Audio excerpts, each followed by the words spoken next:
This guy is a wrecking machine, and he's hungry. All of you chumps are gonna bow. I'm gonna show you how great I am.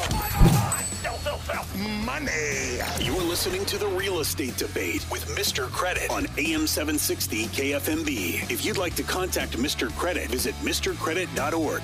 All right, welcome to a very special edition of The Real Estate Debate. This is our first ever tournament of multi-champions, and judging today's show and co-hosting with me is my good friend Jason Gordon with AmeriFirst Financial and GordonMortgage.com. Jason, how you doing, sir? I'm doing great. Thanks for having me. It's great to have you here. Now, this is your first time judging the show. Yes, it is. You're judging the first ever tournament of multi-champions. Do you feel a little weight on your shoulders right now, my friend? You know, I'm a big fan of the show. I've seen all these contestants compete before. They're all accomplished. They're all savvy. I've heard the smack. I've seen their game faces. I think we're in for a spirited debate today. And I think regardless of how many trophies each one of them have, regardless of their winning percentage, this is a tournament of repeat champions, 15 trophies between 4 contestants. In my humble opinion, Derrick, I think today's contest should be worth 2 trophies. Well, I'll tell you one thing. I don't know if they'll get 2 trophies, but there is going to be one very special trophy created for the winner of today's contest. And Jason, I appreciate you being here to judge the program. I don't mean to put you on the spot, but wow me. Tell me something that's going on in the mortgage industry that's neat and new. Do it for me. Absolutely. The reputation-based lenders right now are stepping up their game. They're looking at the long-term play, which is purchase mortgages. And a new program has been created now called Protect Your Transaction, or PYT. Many lenders, including my lender that I work for called AmeriFirst Financial, offer it. Imagine a pre-approval on steroids, where every bit of vetting on the borrower is done up front before escrow. The lender, for those who are qualified, will put $10,000 of their own money, $10,000 of their own money behind the approval, which, if you think about how that looks in a negotiation, in a multi-offer negotiation, our buyer now stands out with a lender putting $10,000 behind their approval, and oftentimes the buyer's agent, who are the savvy ones at least, are actually helping their buyers see a potential of assigning that $10,000 to the seller in the event that they fail to perform. So that can be in lieu of or in addition to their earnest money deposit. So we're seeing our clients win multiple negotiations without raising their price. Wow, that's awesome. So it's almost like insurance against the pre-approval. So if you're wrong about the pre-approval, you're going to give them $10,000. Our attorneys make us say assurance. We cannot say insurance. We cannot say guarantee. I mean, heaven forbid I say the wrong word. And actually, agents who want to offer it, they have to go through a 1-hour certification program. I'm actually one of the instructors, just so it's not misrepresented in the open market. But it's a great program, and a lender's putting their money where their mouth is, finally. Man, that is fantastic stuff from Jason Gordon, GordonMortgage.com and AmeriFirst Financial. If you'd like to find out more about this program, or if you're looking to get pre-qualified for a home loan or refinance your home, you can call Jason at 619-200-8031. So it's 619-200-8031, or you can go to GordonMortgage.com. Well done. I know I'm going to put you on the spot there, but you did great, Jason. So thanks so much for being here to judge today's debate. Really appreciate you putting the time in, and it's time for us to meet our contestants. All right. Sitting in the one seat, Mr. John Lieber is here, 2-time champion. Just got a second piece of hardware today from Remax and JohnLieber.com. John, how you doing, sir? Doing great today. I want to say that's a great product he's got. Isn't it? Yeah. I mean, I can think of so many instances when that would be huge to know that. I would choose a buyer that had that behind him. That's great. Yeah. Really, really good stuff. Well, John, today you have a chance to become the third person to win more than 2 trophies on the show. The other 2 are in studio with us right now. Serious competition. Yeah. How do you feel about that, man? Well, you always bring it up, but I say take it to the golf course. No thanks. If you don't win here, you can always win in golf, and you can be rest assured that absolutely. no one's going to beat him on the golf course. That's for sure. Well, it's great to have you here, John. Really Thank appreciate it. Elizabeth Story, Mrs. Purple is here. I'm here.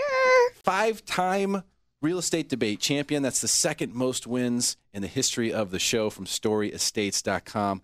Elizabeth, how do you feel today about the opportunity to finally tie Mr. Devore for the most trophies in history? I'm very excited about it. I feel like it will be real once we're tied, because then it's a real competition. So I'm really excited. I've got my good game on. And I can't let this go without saying, does anyone call that program Pretty Young Thing? Because that song is in my head right now. Pretty Young Thing? PYT? It's called the PYT.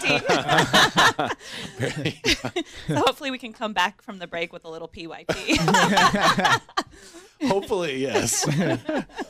Also here, as mentioned, the most winningest champion of all time here on the Real Estate Debate with 6 trophies on his mantelpiece. Bryan Devore is here from Berkshire Hathaway Home Services, California Properties, and thedevores.com. Mr. Devore hit a little dry spell here recently. Yeah. Number 7 has been elusive for you. It has been. What do you think about today? Well, I'm grateful as always to be here. I feel so prepared and so ready. I think I can go out and probably get financing for a brand new football stadium. I feel that good. There's some people who need that skill right Yes, now, so I know. we can deploy you in other directions. But this is definitely going to be, I think, the toughest competition I've ever been a part of. I mean, Elizabeth and I have gone head to head a few times. She's got the advantage over me in that. I think John's going to do a great job, so it should be a lot of fun. Yeah, absolutely. And on his way, stuck in traffic, Michael Gaddis, who is not here in the empty seat from michaelgaddis.com. He is also a 2-time real estate debate champion. I feel bad for him that he's stuck in traffic right now. That happens a lot in San Diego. Elizabeth is commandeering his flat right now, which you might call that an illegal move, but we'll let the judge decide. If she puts it up her sleeve, we know we got problems. Michael, if you're out there listening and you are stuck in traffic and you're missing out on points, man, I'm really sorry about that. There must be a reason. I don't know why the universe would do that to you, but it has for some reason. So hopefully you'll get here soon. It's time to get started with Rapid Fire. Let's go around the table for Rapid Fire. I'm going to give you to the count of 10 to get your ugly, yellow, no good keister off my property before I pump your guts full of lead. Keep it short and keep it on point. 1, 2, 10.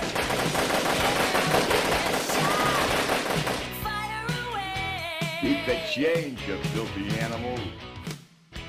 All right, John Lieber, we're going to be starting with you. Today's Rapid Fire topic is why I should or should not consider using a discount brokerage to list my home for sale.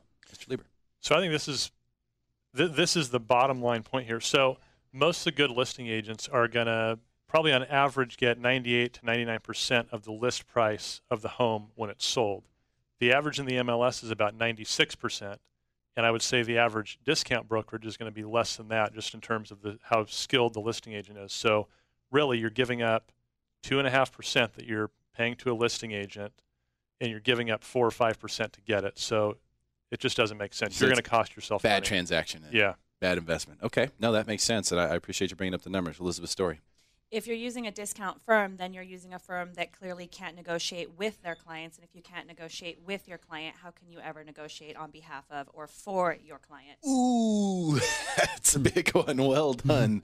I don't even have the right button for that. I'm going to gong that one. She gonged him. Bryan Devore. So in order to prepare for this debate, I knew I had to step up my game a little bit. Anyone can go on different discount brokerages' websites. I decided to actually submit a lead request to a discount brokerage, a leading firm, and I actually talked to someone for a while so I could learn more about their business practices. And the first thing I learned, you should definitely list with a discount broker if you don't want them to be responsive, because I submitted my request before 6 a.m. I didn't get a call until 10:15 in the morning. Wow. So if you want someone who's basically a minimum wage earner because they're not super motivated, that's what you're going to get. Okay, you get what you pay for, says Bryan Devore. Today's rapid fire topic is why I should or should not consider using a discount brokerage to list my home for sale. We're back to John Lieber. I don't think there's going to be any you should use it for this, but an experienced agent, not in a discount brokerage, is going to know how an offer should be written. If you're in a multiple offer situation, you need to know, hey, which one of these 3 offers is actually the best one, and they're going to know which buyer's agents are the good ones to work with. So you're going to make the right choice and have the right person negotiating on your behalf, more so than the person that just doesn't know the area that's willing to do it for almost nothing. Throw it on the MLS and that's it. Yeah, it makes sense. Elizabeth Story. In my research preparing for the show, I also learned that a lot of those discount brokerages end up having hidden fees that come up later on throughout the transaction. And so agreeing that usually a discount broker is going to sell your house not only for less than what you gave up in commission, but then they also end up having hidden fees that come up. So really it's not actually any cheaper than using a full service agent. It's actually going to cost you more money in the long run. Watch out for hidden fees, as always. Bryan Devore. So one of the things that a good listing agent will pride themselves on is their success rate for getting their listings sold. And since December 14th of the last few months, there have been 33 sales and for discount brokerage, 11 discount brokers throughout San Diego County, but also 6 expired or canceled listings that they didn't sell. So that's a failure rate of 18%. Wow. I don't remember the last time I had a listing expire or cancel. So I think it just goes to show that you're only saving money if you actually sell your house. Yeah. Yeah. A very, very good point from Bryan Devore. As we're in the rapid fire segment of the real estate debate right now, and our rapid fire topic is why I should or should not consider using a discount brokerage to list my home for sale. Last round, John Lieber. Well, my biggest my biggest point in listing presentations is, hey, marketing is the most important thing. If you can create marketing that gets people to your house, you're going to create a multiple offer situation, and you're going to have better negotiating ability to get more for your home. And a person that's a real expert at this is going to do all of the marketing things you need to do to sell the home and spend the money to do it, whereas the discount brokerage can't do that. Right. Yep. Makes sense. Elizabeth Story. Prep work. There's a lot of dirty work that goes into bringing a pretty house to the market. It didn't look like that, I can guarantee you, when a full-service real estate agent went over. They're going to help you do things like prep, clean, paint, stage, clear the clutter, get professional photography, get professional videography, which goes in line with marketing. So all of those things, a discount broker is not going to be able to advise you and have the service professionals and pay. A lot of full-service brokers, we pay for that stuff. It comes out of our commission. Correct. So no discount broker is going to do that for you. Yeah, absolutely. They can't. They're not making enough money. Michael Gaddis is here. Michael Gaddis, we're in the rapid fire segment. Why I should or should not consider using a discount brokerage to list my home for sale. Well, you absolutely should not. I mean, one of the things that I think we need to know is that everyone wants to sell their house for as much as possible, and no one likes to pay commission. Let's just get that straight out. However, if you look at the business model that discount brokers use, they're based on volume. They're not based on quality. So when they try to make up for in lack of commission, they try to make up into it on the amount of volume that they get. So these brokerages are like factories. They're typically more than willing to sacrifice service for volume based on the representation. And I say this facetiously and in air quotes of saving sellers money. I said they're basically the 99-cent store of the real estate world. I mean, keep in mind that these discount brokerages have the same or higher operating costs than most regular real estate professionals. How do you think they're maintaining this business model based upon a 1% commission? They have to keep them churning in new clients. So the majority of their time is spent chasing down new sellers. Less time and resources are spent servicing their existing clients. Yeah. Very, very good points made there by Michael Gaddis, who's coming in hot just right now.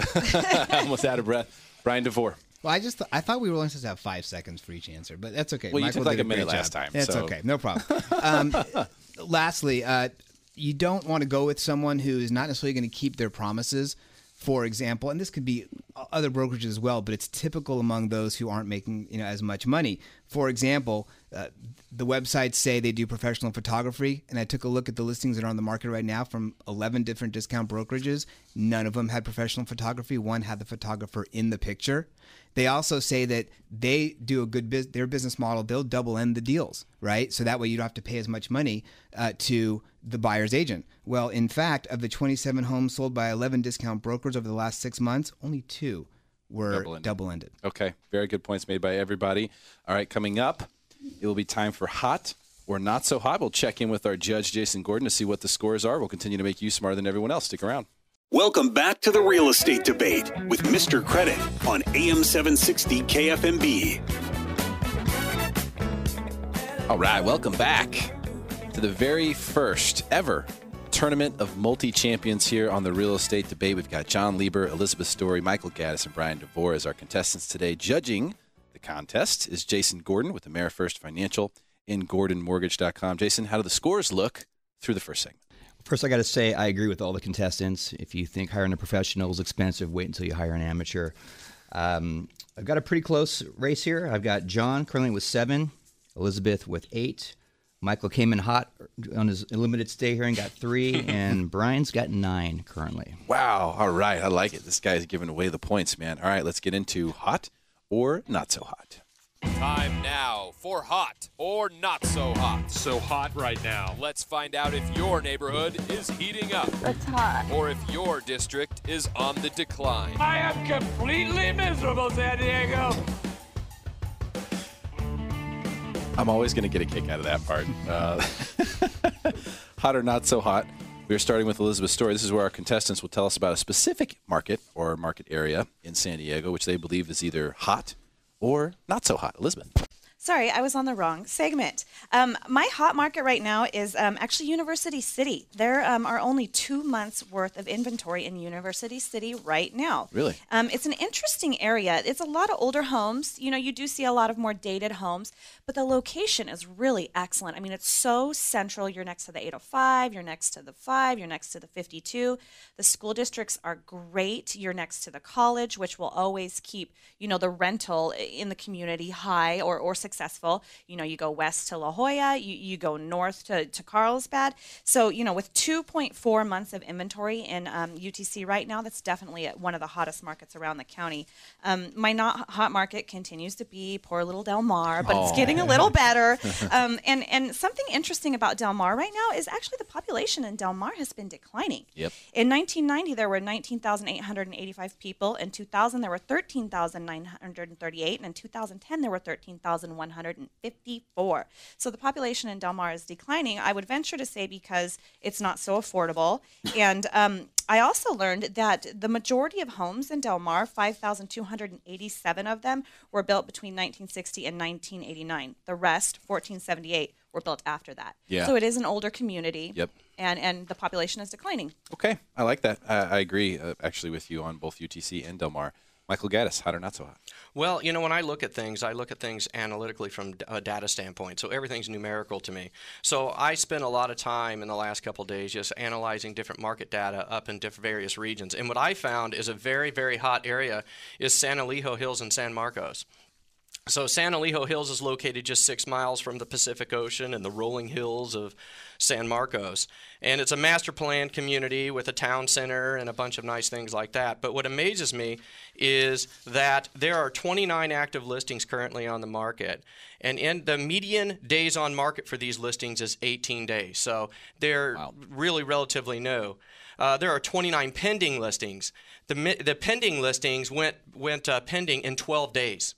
So these things are rolling into pending status.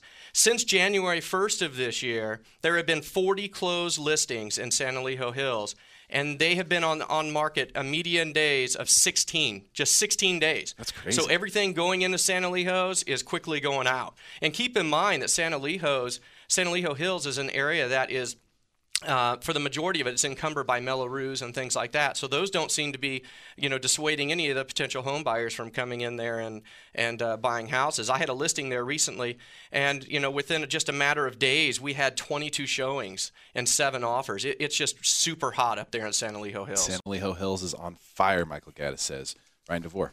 Don't say San Elijo Hills is on fire, because it has been on fire. Oh yeah, before. That is such a faux pas. But I do have to agree though. I gotta gong myself because I used to live in UTC, and it's amazing. So I decided this time around to not go geographic. I decided to pick a certain segment of the market, and the market I chose was the move-up market, specifically in Carlsbad. In the move-up market in Carlsbad, as I talk to agents in my offices and lenders as well, is anything up to $700,000. If you're selling a home up to $700,000, you may be moving up. And hot means now it's a great time to be a move-up buyer. I've been feeling it just empirically, but now I decided to actually dig into the data to really see what's going on. So why is it a great time right now? It's a seller's market for your home if you're selling for a home under $700,000, but less so for the next home you're going to be moving into. Supply versus demand for the homes in this category in the city of Carlsbad, 4 zip codes, there's 128 active listings and 140 pendings. More demand than supply. So homes are selling quickly, 34 days on market. As evidenced by the condo that I was talking about the last show I was on. I talked about it on Sunday. We had an escrow on Monday. Yeah. That's how fast. However, the supply and demand for homes, say 800,000 to 1 million, which is where those people might be moving to, 70 actives, 46 pendings, only 40 days, and it's 40 days on market. Longer market time, more supply than demand. Prices are increasing faster for the homes in the higher price category, though. So if you wait, you may miss out on that next home because you better sell now and get into that home before it becomes more expensive. And you may be in a very good equity position. According to HomeDex, which is a report provided by the North San Diego County Association of Realtors, if you bought your home, a median-priced home in North County in February of 2009, you paid about $325,000. It's now worth $526,000. Wow. So you have about $200,000 in equity. What can you do with that equity? You can put it on a down payment on the next house. you can maybe put down less of a down payment and use some as an investment, because you'll probably make more than what you're paying on your interest rate with the rates as low as they are right now. The other reason why it's good to move up now is you're gonna if properties go up, say 5%. I got to shut you down, Brian. All right. Sorry, time's up. All right. It's great information, but we got a schedule to stick to. John Lieber, hot or not so hot market? Hot market. So I think I talked about this one. I don't know. I think it's been a couple months, but I talked about 2 to 4 unit properties, multi-unit properties, and I looked back at some previous stats, and when I had pulled this up a couple months ago, there were about 250 2 to 4 unit properties in the market, and there were about 6,300 single-family homes on the market at that time, say 2 months ago. Right now, you've got 220 2 to 4 unit properties in the market, and you've got 6,700 single-family homes. So you've had a somewhat significant increase in single-family homes coming on the market, and you've had a lot of inventory being absorbed on the 2 to 4. So you've got this pent-up demand for this type of property, and there's just not even close to enough of them to go around. The big thing I like about these is, and we've talked about this before, you and I, you've got the opportunity to pay almost your entire mortgage if you make the right play. And as a seller, if you've got a property that's, say, returning a 5% plus return, which isn't uncommon at all, you've got buyers lined up trying to figure out somewhere to put their money. It's such a better option than so many other things out there right now where you can invest. It's just, to me, it's not only the hot retail or real estate market, it's the hot area to invest. To invest as well. Yeah, I tell you what, if you own a multi-unit property, you might want to think twice before you sell that thing. And I've got one coming on the market. Is that right? Yeah. Well, okay, maybe we'll find out about that a little later in the program. Great stuff from all of our contestants. Coming up next, we'll find out what the scores are from our judge today, Jason Gordon with AmeriFirst Financial. And it'll be time for Agree or Disagree. We will continue to make you smarter than everyone else right here on the first ever tournament of multi-champions on the Real Estate Debate. Welcome back to the Real Estate Debate with Mr. Credit on AM 760 KFMB. All right, welcome back. Thank you for hanging out with us on your Sunday afternoon. You're listening to the Real Estate Debate, the first ever tournament of multi-champions. All of our contestants today have won the show 2 times or more. We have 15 trophies between the 4 of them. Our judge, Jason Gordon from AmeriFirst Financial. How is the score looking so far? Well, I'll tell you, these are all a lot of great points. As a numbers guy, I think I gave a bit more points to some of the number-related price demographics, so I apologize if that was out of line. I think that's good. John, I gave 5, Elizabeth 4, Michael 4, Brian 6. Okay, so what are our totals right now? I don't have to do math, huh? Is what you're saying? Yeah, okay, basically. You're a numbers guy. Come on. I need a calculator or an abacus right now. John, we have 12. Okay. Elizabeth, we have 12. Michael, we have 7. Brian, we have 15. Okay. So Devore has got himself out to a 3-point lead. No flags have changed hands so far. We have not seen a challenge yet. It looked like some challenges were going to happen in the last segment. I saw some people get a little antsy, but nobody threw a flag. We'll see what happens now on Agree or Disagree. Time now for Agree or Disagree. Can't we just settle this over the paint? Agree? Yes! Yes! Or disagree. To call you stupid would be an insult to stupid people. Let's get it on! All right, Michael Gaddis, you'll be up first in this segment. Agree or disagree. Tell us whether you agree or disagree with the given statement, and then, of course, defend your position. Today's statement is, it is more affordable to rent a home in San Diego than it is to buy one. There was an accompanying article by Katie Thisdell from the Daily Transcript. She wrote, quote, it's more affordable to rent a 3-bedroom unit in San Diego than it is to buy a median-priced home, according to Realty Trac's latest analysis of residential rental properties and houses purchased in the first quarter of 2015. So recent data is saying it's more affordable to rent than buy. What say you? Well, I think that I disagree. I still think that it's a better investment and it's more affordable to buy. When you compare rent versus purchase, a homeowner needs to consider several things. 1, low interest rates. 2, tax advantages of home ownership. 3, hedging against inflation. And 4, wealth creation of appreciation over the years. We have to compare apples to apples, too. Of course, someone could go and rent a 1- and 2-bedroom apartment or even a 3-bedroom apartment at a lower rent than a single-family residence, a home. I'm assuming that whoever buys the median house in San Diego County would also be considering to rent one of the same or equivalent, nature, not stuffing themselves into an apartment versus a house.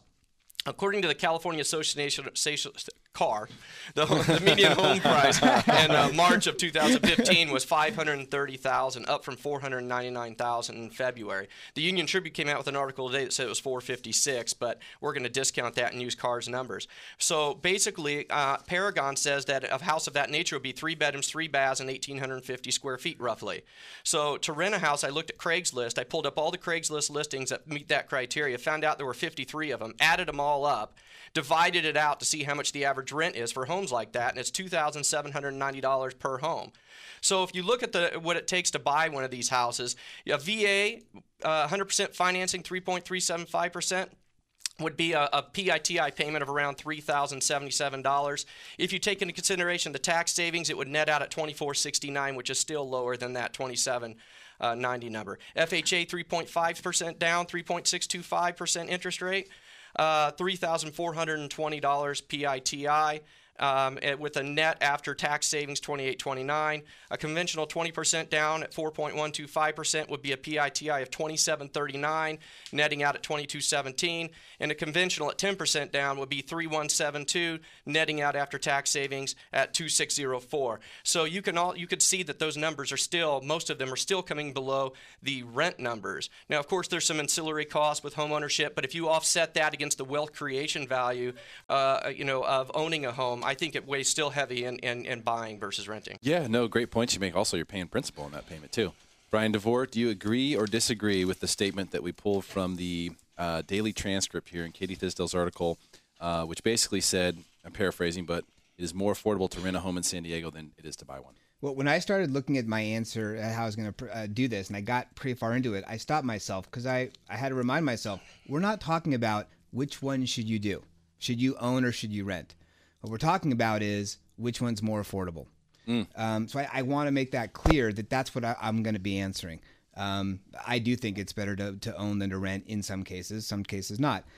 But what's more affordable? So I looked at the definition of affordable. Just in general, what's the definition of affordable? And it's to have the financial means for, bear the cost, able to afford something.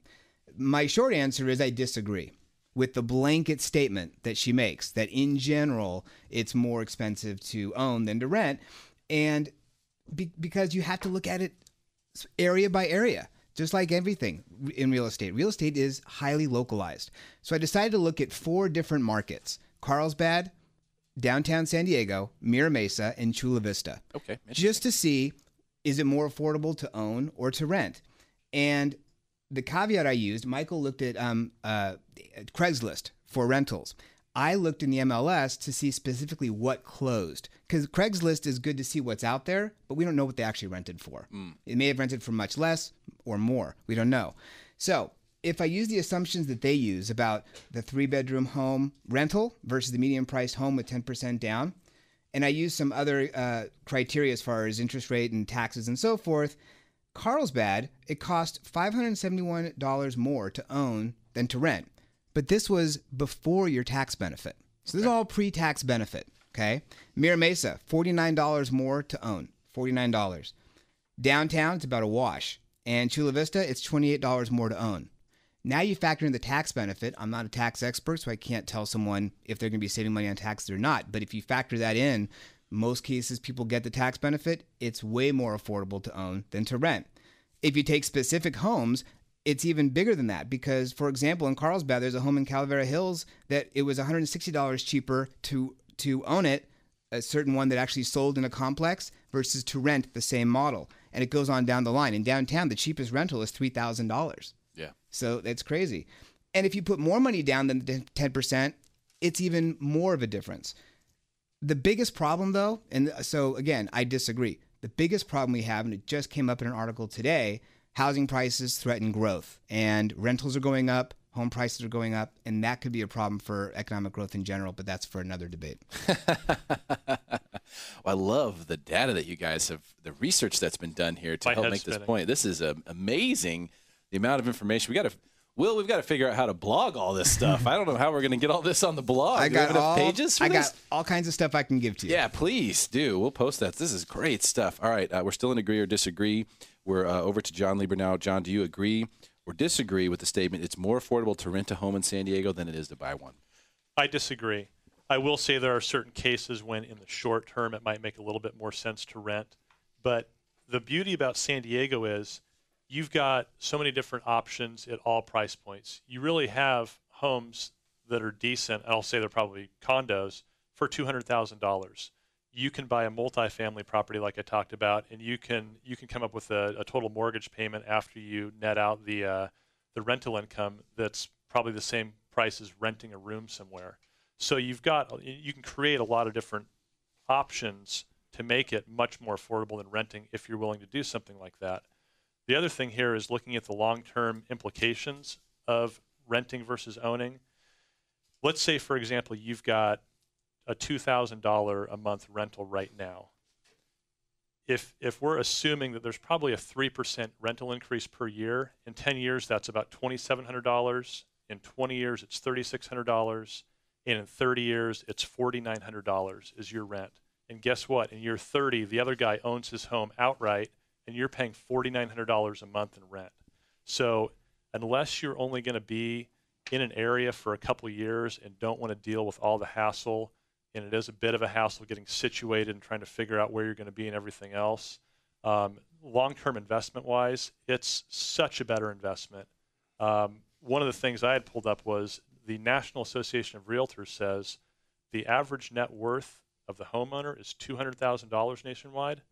The average net worth of a renter is $5,000. Wow. Is their most recent. I mean, it's skewed a little bit because you've got a lot more younger renters, but my response to them would be, well, buy something now and get started in creating something for yourself sooner. Yeah. I mean, and with that stat, the average home was only $170,000 nationwide. Right. So there's a big discrepancy. You've got people that are financially more savvy that are buying homes and making wise investments. And as an investment, the answer is it more, or the question is it more affordable or not? I mean, you just can't afford to not do this. Yeah. It makes so much sense. That's very well put. Can I add something that doesn't give me points?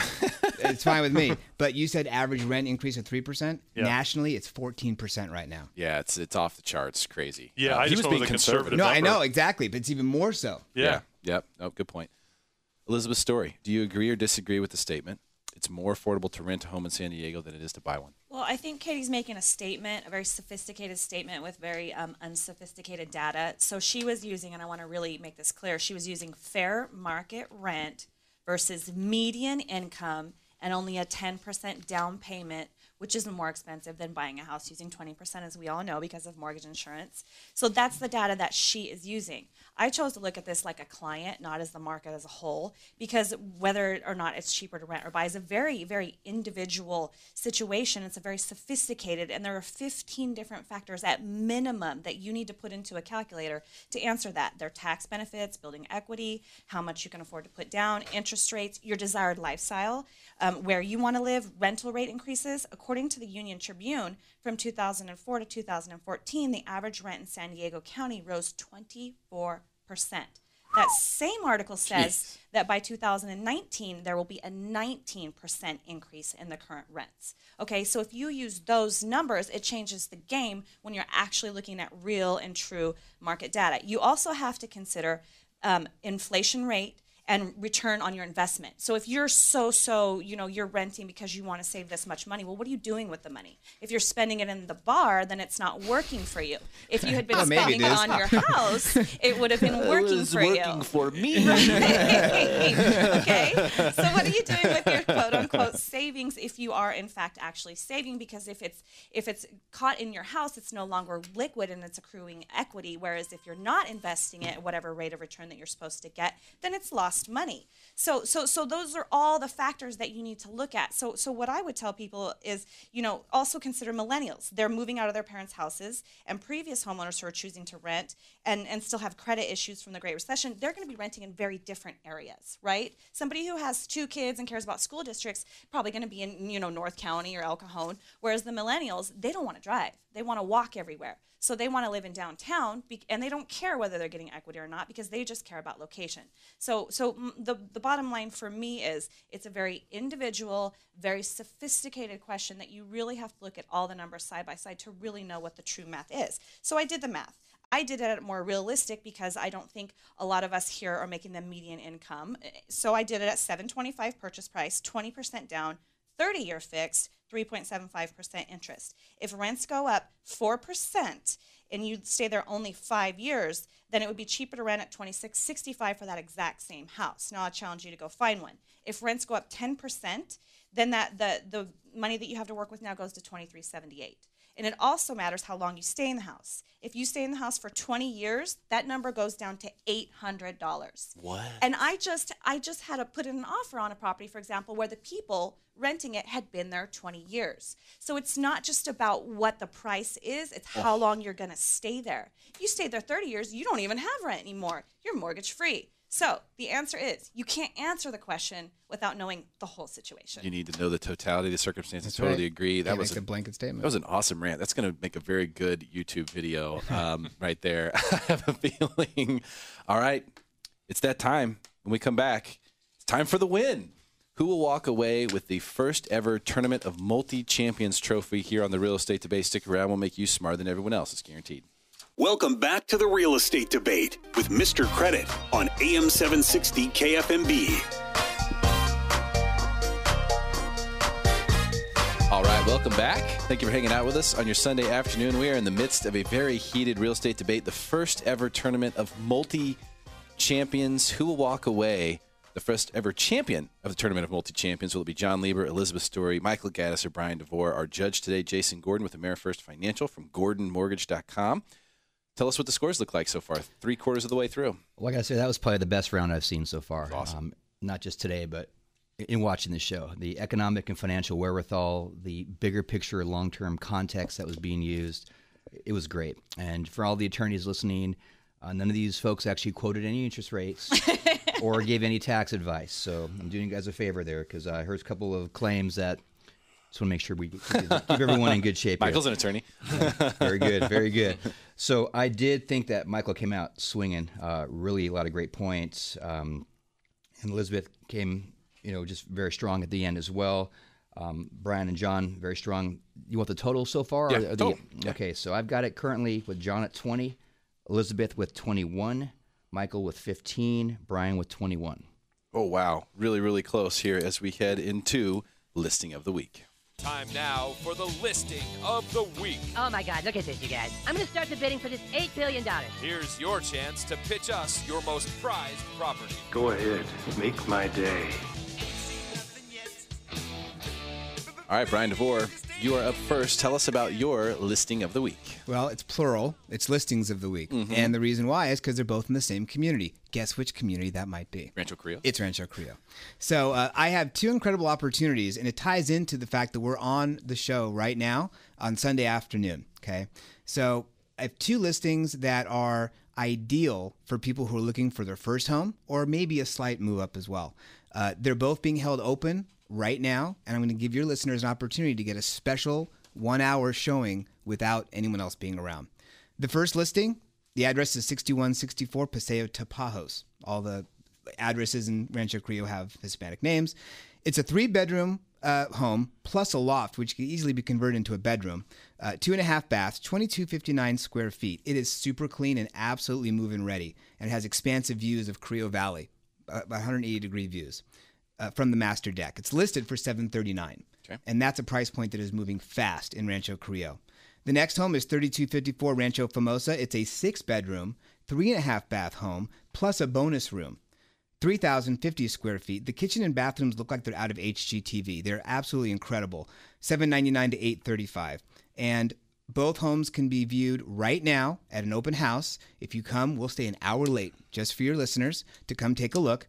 And they can also view them on thedevores.com, and they can learn all about Rancho Creo on therealestatedebate.com on the segment I did with you. Yeah, and what's the phone number someone could call if they wanted to track you down for that? 760-908-3838. Okay, great listings from Bryan Devore. John Lieber, your listing of the week.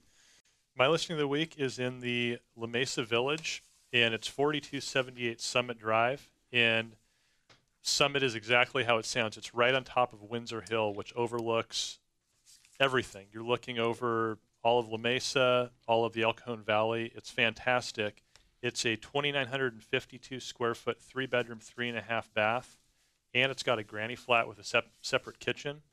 and it needs work, and that's the beauty of this. It's priced from $529 to $599. It's not in the market yet, so it's selling for $200 a square foot roughly, where everything else in the area is about $275. Wow, that sounds like a great listing. I will say there's a reason for that, but it's a great opportunity to get something in that price point in that area.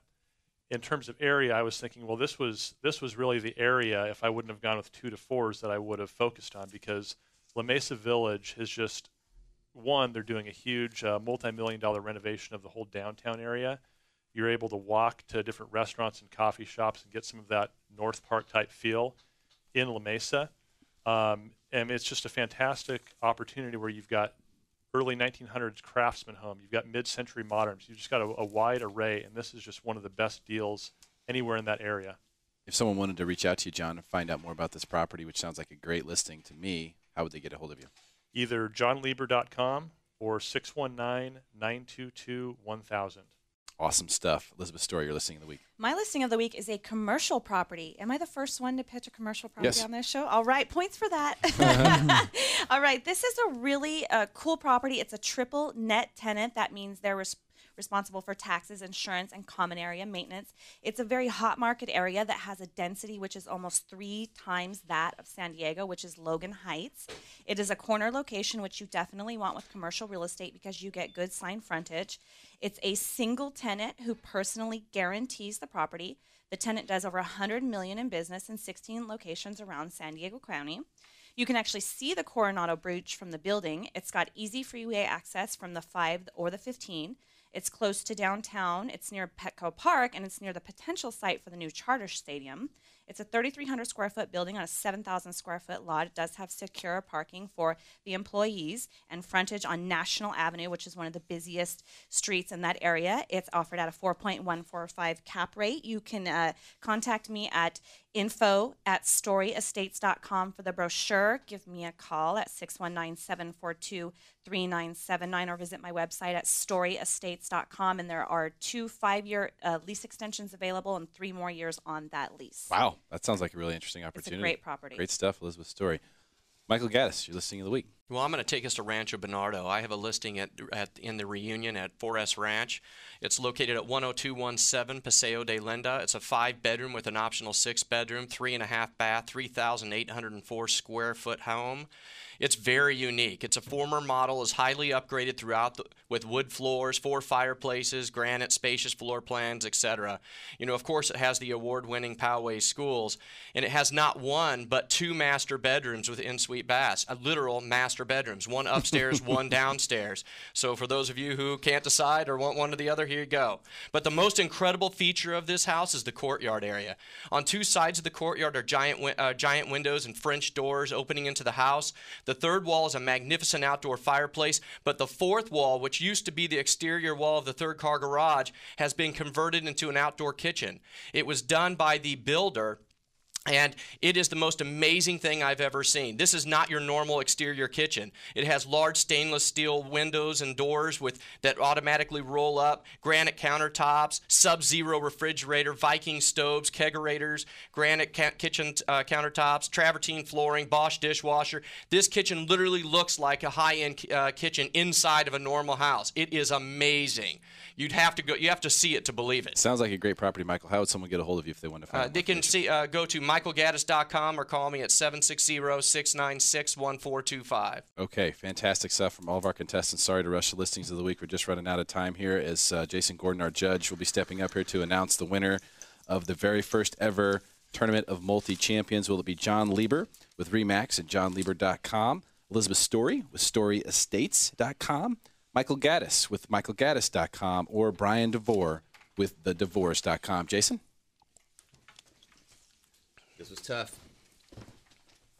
The final tallies have the winner of this tournament as Elizabeth Story. Oh, wow. Elizabeth Story, you win the first ever Tournament of Multi-Champions. Stick around for Talking Money with Mr. C coming up next on AM 760 KFMB.